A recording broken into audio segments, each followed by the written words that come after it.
Operation തൂഫാനുമായി മുന്നോട്ടു പോകുമെന്ന് ആഭ്യന്തരമന്ത്രി രമേശ് ചെന്നിത്തല. ഓപ്പറേഷൻ തൂഫാൻ മറ്റ് സംസ്ഥാനങ്ങളിലും വലിയ ചലനമുണ്ടാക്കി. തൂഫാൻ ഏകോപിപ്പിക്കാൻ ദക്ഷിണേന്ത്യൻ സംസ്ഥാനങ്ങളിൽ SP റാങ്കിൽ ഒരു നോഡൽ ഓഫീസറെ നിയമിക്കുമെന്നും രമേശ് ചെന്നിത്തല പറഞ്ഞു. തിരുവനന്തപുരം പോലീസ് ആസ്ഥാനത്ത് നടന്ന ദക്ഷിണേന്ത്യൻ DGPമാരുടെ യോഗത്തിന് ശേഷം മാധ്യമങ്ങളോട് സംസാരിക്കുകയായിരുന്നു ആഭ്യന്തരമന്ത്രി. ഇതിപ്പോ ഓപ്പറേഷൻ തൂഫാൻ ജനങ്ങളുടെ പിന്തുണയോടെ സഹകരണത്തോടെ മുന്നോട്ട് പോവുകയാണ്. കൂടുതൽ ശക്തിപ്പെടുത്താനാണ് ഇന്ന് തീരുമാനിച്ചിരിക്കുന്നത്.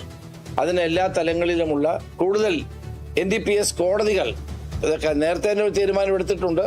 എറണാകുളം, തിരുവനന്തപുരത്ത് ഓരോ NDPS കോടതികൾ സ്ഥാപിക്കാൻ അത് ഞാൻ ചീഫ് സെക്രട്ടറിയായിട്ട് സംസാരിച്ചു. ക്യാബിനറ്റ് തീരുമാനമുള്ളതാണ്. അത് ഇമ്മീഡിയറ്റ് ആയിട്ട് ഉണ്ടാകും. അത് കേന്ദ്ര ഗവൺമെന്റ് ഇപ്പോൾ 10 കോടതികൾ കൂടി സ്ഥാപിക്കണമെന്ന് ആവശ്യപ്പെട്ടിട്ടുണ്ട്. അതിന്റെ സ്ഥലവും മറ്റു കാര്യങ്ങളും ഉടനടി തീരുമാനിക്കാനുള്ള നടപടികളുമായിട്ട് മുന്നോട്ട് പോകും. ഞാൻ തമിഴ്നാട്, പോണ്ടിച്ചേരി, ആന്ധ്ര തുടങ്ങിയിട്ടുള്ള തെലങ്കാന എന്നീ മുഖ്യമന്ത്രിമാരുമായിട്ട് ഈ ദിവസങ്ങളിൽ അവരെ നേരിട്ട് കണ്ട് അവരുടെ സഹായം അഭ്യർത്ഥിക്കുന്നതാണ്. അപർണ KS ഉണ്ട് വിവരങ്ങളുമായി. അപർണ, എന്തായാലും ഓപ്പറേഷൻ തൂഫാൻ ആരംഭിച്ചതിന് ശേഷം ഒട്ടേറെ കേസുകളാണ് സംസ്ഥാനത്ത് രജിസ്റ്റർ ചെയ്യപ്പെടുന്നത്. ഇപ്പോൾ ഓപ്പറേഷൻ തൂഫാനുമായി മുന്നോട്ടു പോകാൻ തന്നെയാണ് സർക്കാരിന്റെ തീരുമാനമെന്ന് ആഭ്യന്തരമന്ത്രി കൂടി വ്യക്തമാക്കുകയാണ്. ഇനി എങ്ങനെയാണ് മുന്നോട്ടുള്ള നടപടികൾ? കാർത്തു, ഇത്തരത്തിൽ ഓപ്പറേഷൻ തൂഫാൻ മറ്റു സംസ്ഥാനങ്ങളിൽ കൂടി വലിയ തോതിലുള്ള ചലനങ്ങൾ ഉണ്ടാക്കിയിട്ടുണ്ട് എന്ന് ആഭ്യന്തരമന്ത്രി രമേശ് ചെന്നിത്തല ഇന്ന് നടന്ന നിർണായക തൂഫാൻ യോഗത്തിന് ശേഷം വ്യക്തമാക്കിയിട്ടുണ്ട്. 5 ദക്ഷിണേന്ത്യൻ DGPമാർ അടക്കം പങ്കെടുത്തുകൊണ്ടുള്ള യോഗമാണ് ഇന്ന് നടന്നത്. 11 മണിക്ക് തന്നെയാണ് യോഗം ആരംഭിച്ചത്. എന്തായാലും ഈ ഓപ്പറേഷൻ തൂഫാൻ എന്ന് പറയുന്നത് കേരള സംസ്ഥാനത്തിന് പുറമെ മറ്റ് സംസ്ഥാനങ്ങളിലും വലിയ തോതിലുള്ള ചലനമാണ് ഉണ്ടാക്കിയിരിക്കുന്നത്. ഇന്ന് തന്നെ തമിഴ്നാട്, പുതുച്ചേരി, കർണാടക, തെലങ്കാന, ആന്ധ്ര തുടങ്ങിയ സംസ്ഥാനങ്ങളിൽ നിന്നുള്ള DGPമാരും ഉന്നത തലത്തിലുള്ള ഉദ്യോഗസ്ഥരും അടക്കം ഈ ചർച്ചയിൽ പങ്കെടുത്തിരുന്നു. ഈ സംസ്ഥാനങ്ങളുടെ കൂടി സഹായത്തോടു കൂടി തന്നെ ഓപ്പറേഷൻ തൂഫാൻ വലിയ തോതിൽ മുന്നോട്ട് കൊണ്ടുപോകാനുള്ള നീക്കത്തിലേക്ക് കടക്കാനാണ് ഇത്തരത്തിൽ ആഭ്യന്തര വകുപ്പ് ലക്ഷ്യം വെക്കുന്നത്. അതായത് കേന്ദ്ര ഏജൻസികളുടെ സഹായം കൂടി ഈ ഓപ്പറേഷൻ തൂഫാൻ വിജയിപ്പിക്കാനുള്ള വേണ്ടിയിട്ടുള്ള സഹായം തേടും. അതും ഈ നിർണായക യോഗത്തിൽ അദ്ദേഹം വ്യക്തമാക്കിയിട്ടുണ്ടായിരുന്നു. അതായത് ഓപ്പറേഷൻ തൂഫാൻ സ്ഥിര സംവിധാനമാക്കാനുള്ള ഒരു തീരുമാനം ഒരു നിശ്ചിത കാലത്തേക്ക് മാത്രമല്ല, സ്ഥിരമായി തന്നെ ഇങ്ങനെയുള്ള ഒരു ദൗത്യം മുന്നോട്ട് കൊണ്ടുപോകാനുള്ള തീരുമാനം ഈ യോഗം എടുത്തിട്ടുണ്ട്. അതിനു വേണ്ടിയിട്ടായി നോഡൽ ഓഫീസർമാരെ ഇത്തരത്തിൽ നിയോഗിക്കും. ഈ ഓഫീസർമാരുടെ നേതൃത്വത്തിലായിരിക്കും ഇനി അങ്ങോട്ടുള്ള കാര്യങ്ങൾ മുന്നോട്ട് പോവുക. കേരള പോലീസിനെ സംബന്ധിച്ച് മറ്റു കാര്യങ്ങളിൽ കൂടി ശ്രദ്ധ ചെലുത്തേണ്ടതുണ്ട്.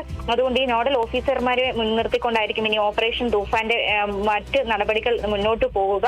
ഇത്തരത്തിൽ കർണാടക ആഭ്യന്തരമന്ത്രി ഈ മാസം 15-ന് കേരളത്തിൽ എത്തും. അദ്ദേഹവുമായിട്ടും ഇത്തരത്തിൽ ഓപ്പറേഷൻ തൂഫാന്റെ പ്രവർത്തനങ്ങൾ സംബന്ധിച്ച കാര്യങ്ങൾ ചർച്ചയിലുണ്ടാകും. കൂടാതെ NDPS കോടതികൾ എറണാകുളത്തും തിരുവനന്തപുരത്തും സ്ഥാപിക്കും. അതിനായിട്ടുള്ള നടപടികളൊക്കെ തന്നെ ആരംഭിച്ചിട്ടുണ്ട്. അത് കേരള അതിർത്തികൾ സംരക്ഷിക്കുക, ഈ ലഹരി മാഫിയയുടെ പിടിയിൽ നിന്നും കേരള അതിർത്തിയെ സംരക്ഷിക്കുക എന്ന് തന്നെയായിരിക്കും ഇത്തരത്തിൽ ഒരു വലിയ ദൗത്യം എന്ന് പറയുന്നത്. അതിനുവേണ്ടി പഴുതടച്ചുള്ള ഒരു നീക്കമായിരിക്കും സംസ്ഥാനം ഒട്ടാകെ നടക്കുക.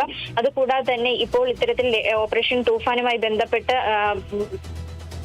എല്ലാം കാര്യങ്ങളും വ്യക്തത വരുത്താനും അത് മാത്രമല്ല എല്ലാ തരത്തിലുള്ള നീക്കങ്ങളും പോലീസിന്റെ ഭാഗത്തു നിന്നുണ്ട്. സമഗ്രമായ തിരച്ചിലുകൾ നടത്തുന്നുണ്ട്.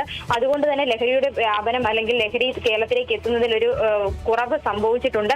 എന്നിരുന്നാൽ കൂടി പുതിയ മാർഗങ്ങൾ കണ്ടെത്തി ഇത്തരത്തിൽ കേരളത്തിലേക്ക് ലഹരി എത്തിക്കാനുള്ള നടപടികൾ ലഹരി മാഫിയകൾ ആരംഭിച്ചിട്ടുണ്ട്. അതിലൊരു മാർഗമാണ് ഈ കൊറിയർ മാർഗം ലഹരി കേരളത്തിലേക്ക് എത്തിക്കുക എന്നുള്ളത്. അതിനെതിരെ ശക്തമായ നടപടിയെടുക്കും. അതുകൂടാതെ തന്നെ മെഡിക്കൽ സ്റ്റോർ ഉടമകൾക്ക് പ്രത്യേകമായ നിർദ്ദേശം നൽകിയിട്ടുണ്ട്.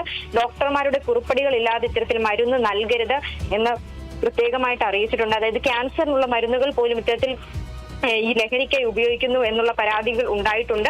അതുകൊണ്ട് തന്നെ വളരെ സൂക്ഷ്മമായിട്ട് ഡോക്ടർമാരുടെ കുറിപ്പടികൾ കൊണ്ടുവരുന്ന രോഗികൾക്ക് മാത്രം ഇത്തരത്തിൽ മരുന്നുകൾ നൽകിയാൽ മതി എന്നുള്ള ഒരു നിർദ്ദേശം കൂടി വെച്ചിട്ടുണ്ട്. ഇതിനായി ആരോഗ്യമന്ത്രിയുമായി ചർച്ച നടത്തിയിട്ടുണ്ട്. വേണ്ടി വന്നാൽ ഈ 2 വകുപ്പുകളും കൂടി സംയുക്തമായിട്ട് ഈ പദ്ധതി മുന്നോട്ട് കൊണ്ടുപോകുമെന്നും ആഭ്യന്തരമന്ത്രി വ്യക്തമാക്കിയിട്ടുണ്ട്. കൂടാതെ തന്നെ സിന്തറ്റിക് ലഹരി മരുന്നുകളുടെ വ്യാപനം തടയാനായിട്ട് ഓപ്പറേഷൻ തൂഫാന് സാധിച്ചിട്ടുണ്ട്. വലിയ തോതിൽ അതിന് സാധിച്ചിട്ടുണ്ട്.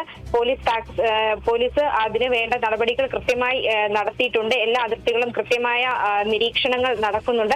കൂടാതെ തന്നെ പിന്നീട് ആഭ്യന്തരമന്ത്രി ഓർമ്മിപ്പിച്ച ഒരു കാര്യമെന്ന് പറയുന്നത് ഓപ്പറേഷൻ തൂഫാനുമായി ബന്ധപ്പെട്ട് എല്ലാം സമഗ്രമായി തന്നെ നടന്നുകൊണ്ടിരിക്കുന്നുണ്ടെങ്കിലും കഴിഞ്ഞ ദിവസം പെരുമ്പാവൂരിൽ നടന്ന കാര്യത്തെ അദ്ദേഹം എടുത്ത് സൂചിപ്പിക്കുകയുണ്ടായിട്ടുണ്ടായിരുന്നു. അതായത് 3 കുട്ടികളെ ഇത്തരത്തിൽ ലഹരി വിൽപ്പന നടത്തിയെന്ന് ആരോപിച്ചുകൊണ്ട് തല മുട്ടയടിക്കുന്ന ഒരു സംഭവം ഉണ്ടായിരുന്നു. അത് വളരെ പ്രാകൃതമായ ഒരു നടപടിയായി പോയി എന്ന്, അതായത് നിയമം ജനങ്ങൾ കയ്യിലെടുക്കാൻ പാടില്ല. ഇത്തരത്തിൽ എന്തെങ്കിലും ഒരു അറിവ് കിട്ടിയിട്ടുണ്ടെങ്കിൽ അത് വ്യക്തമായി പോലീസിനെ അറിയിക്കണം. പോലീസ് വേണം ഇതിന് നടപടി സ്വീകരിക്കാൻ. ജനങ്ങൾ ഒരിക്കലും നിയമം കയ്യിലെടുക്കരുത് എന്ന ഓർമ്മപ്പെടുത്തൽ കൂടി ആഭ്യന്തരമന്ത്രി മുന്നോട്ട് വെച്ചിട്ടുണ്ടായിരുന്നു. എന്നിരുന്നാലും ഓപ്പറേഷൻ തൂഫാൻ സമഗ്രമായി തന്നെ മുന്നോട്ട് പോകും. മറ്റ് സംസ്ഥാനങ്ങളിലെ ഉന്നത പോലീസ് മേധാവികളെയും അധികൃതരെയും എല്ലാം ഉൾപ്പെടുത്തിക്കൊണ്ട് സംസ്ഥാനത്തെ പുറത്തേക്ക് ഈ ഓപ്പറേഷൻ തൂഫാൻ എന്ന പദ്ധതി കൊണ്ടുപോകാനാണ് കേരളം തയ്യാറെടുക്കുന്നത്. കാർത്തു. ശരി, വ്യക്തമാണ്. അപർണയാണ് വിവരങ്ങൾ നൽകിയത്.